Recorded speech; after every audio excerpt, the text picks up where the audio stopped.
Hi, in this video we're going to be going over manual tasks and sequence tasks, as well as going over the activities section within HubSpot.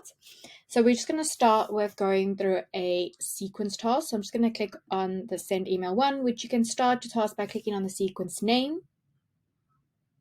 or clicking on the actual start 25 task button. So here we can see an in-sequence task. The email has popped up that we'll be sending to the prospect. And on top, we can see the prospect's name and surname, as well as the task title and the sequence the prospect is currently enrolled in. Across from that, we have a reschedule button.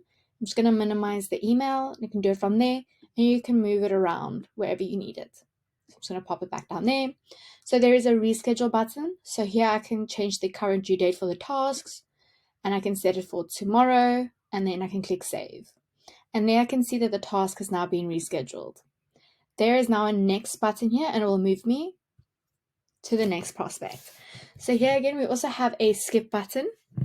So skipping the task does not actually mean that the task is completed. It will just move you through to the next prospect or the next task that you've currently got in your progress section. If you do skip it, it will stay in your task and you will need to complete it in order for the prospect to move if it is a sequence task. However, here we can see that this is a manual task. Those were the bulk tasks that were created. And I can see it says task title as well as the title that I entered when I created the task.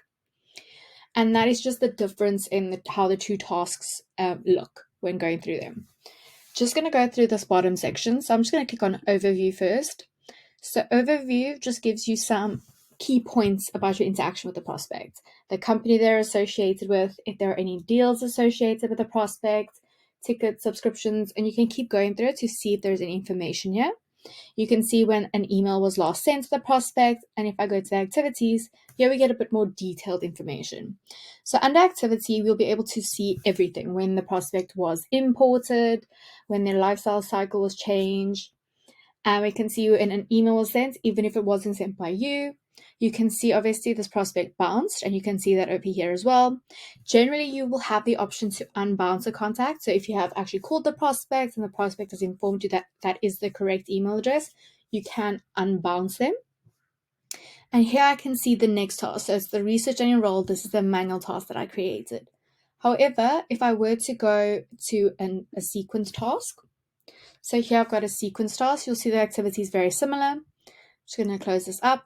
What you'll see when you have enrolled the prospect into sequence is the sequence activity section. So I'm just going to drop this down so I can see when they were unenrolled from a sequence and when they were re-enrolled. So I can see task 1, send email 1 was created at this point.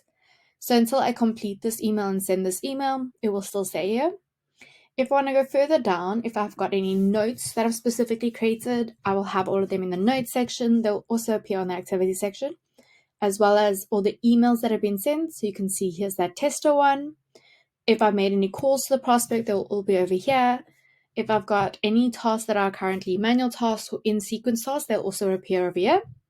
And then if we are making any meetings or we're scheduling any meetings through a HubSpot calendar link, then they will appear on the meeting section of HubSpot. The next section that we're going to look at is this right-hand side. So here we can see there is the primary company. So this is the company that they're working for and currently associated with.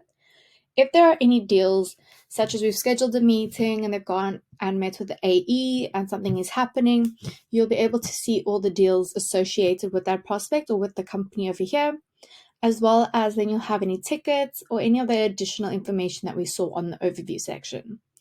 And that's just a little bit more about the prospects page.